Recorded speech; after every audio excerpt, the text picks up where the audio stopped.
Só que aí no meio do caminho eu tive a oportunidade de almoçar com um grupo de dentistas, que eles fizeram questão de me apresentar o Dr. Wilson Aragão, que é esse ortodontista, que é especialista em ortopedia funcional dos maxilares, né? Que é um aparelho que a gente coloca na boca e ele cria um processo de organização do que eles chamam de sistema estomatognático, que é o responsável pela nossa deglutição, fala, respiração e todo o sistema gastrointestinal. Então ele desenvolveu o equipamento, cara, que você coloca na boca e ele cria toda uma organização da boca lá para baixo e muda a postura. Tem a ver com aquele aparelho que o pessoal tá usando agora para diminuir o ronco, por exemplo? Ou não? Tem um pouquinho, sim, são princípios diferentes, mas tem um pouquinho sim. Caraca. E aí ele me convidou porque eu comecei a explicar como é que eu pensava em relação à postura. Aí ele me veio com uma outra informação. E aí ele veio alguma coisa em mim do tipo, Thiago, vem fazer o curso comigo, cara, mas faz a sua documentação como se você fosse um paciente meu. E aí você vivencia e usa o meu aparelho, porque você precisa. Eu falei, pô, fantástico. Vamos lá. Fiz o curso, aprendi demais.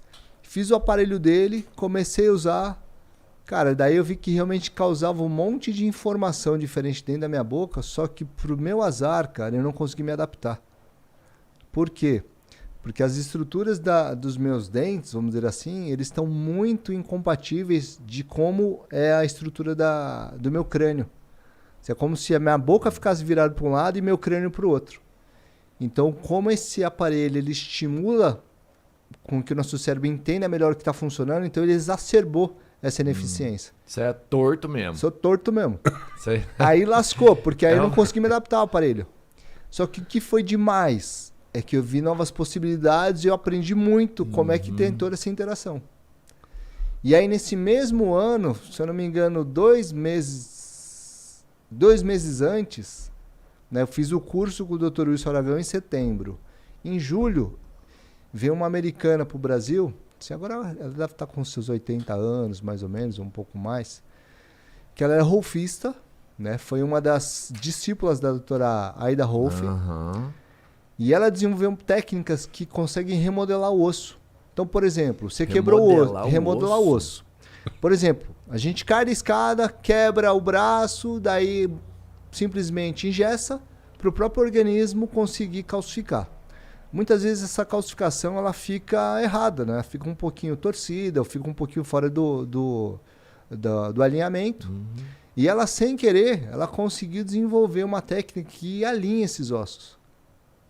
Mano, sem querer, sem difícil. Querer, ela porque... queria fazer, mas não, é porque, fantástico isso. Assim, como é que ela contou pra gente?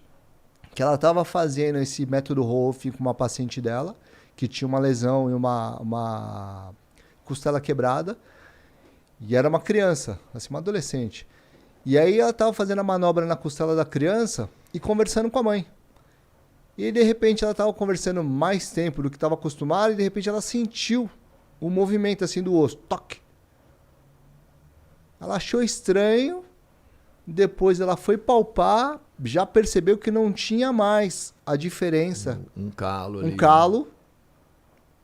Aí ela perguntou pra menina se ela estava sentindo alguma coisa de desconforto e tal. A menina falou assim que não tinha mais nada, zero desconforto. E ela começou a prestar mais atenção e tipo, pessoas que tinham alguma alteração óssea, ela começou a experimentar. Então ela foi evoluindo esse processo, meio que sem querer, colocando a mão, não sabia o que estava fazendo. E ela foi começando a desenvolver essa remodelação óssea. Caramba. E aí ela ensina isso, mundo afora, para grupos pequenos, e eu tive sorte que ela veio em 2018. A minha professora de Rolfing que organizou essa turma. Se eu não me engano, nós estávamos em 8 terapeutas. Só que acho que o único maluco que realmente botou a prova e começou a treinar esse processo fui eu, porque até então eu percebia que todo mundo achava que era muito distante. Do tipo, impossível. Só falei, cara, se a mulher faz, por que é impossível? Ela só encontrou um jeito. Talvez só precise de treino. E como eu venho de uma escola, cara, que treino é tudo, por quê? Porque eu treinei minha vida toda no judô. Então, para mim, fazer aquilo era mais do mesmo. E eu comecei a praticar. Então, vinham meus pacientes fazer Rolf e eu perguntava, você tem alguma calosidade diferente? Já quebrou o osso? E aí eu comecei a fazer, cara, esse trabalho. Então, quantas mulheres que já atendi com Joanete, que eu ficava lá, meia hora, 20 minutos ali, olhava, cara, mudava posicionamento ósseo, mudava a estruturação óssea. Eu falei, cara, não é que esse negócio funciona? Rapaz, o Joanete dói, hein? Joanete dói. E Caramba. fora que assim, é uma estrutura que o corpo demora várias décadas para desenvolver a Joanete. E de repente você faz uma intervenção pontual para mudar, não é tão simples. Aí depois que eu fui entender que a Joanete é mais difícil mudar porque existe toda uma sobrecarga em cima daquela região que é uma compensação, né? Mas até então eu queria fazer aquele negócio funcionar. E aí eu via mudar um pouquinho e tal, falei, cara, legal. Aí eu tive muita sorte que eu atendi um piloto que sofreu um acidente automobilístico lá na Europa e ele fraturou a perna, as duas pernas, cara, e os pés, trocentas fraturas. E aí o que aconteceu? Fui lá atender ele e aí fiquei brincando de remodelar osso. Cara, hoje, graças a Deus, o bicho voltou a ensinar a pilotar, né? Porque é uma das profissões dele. Ele tá pilotando novamente.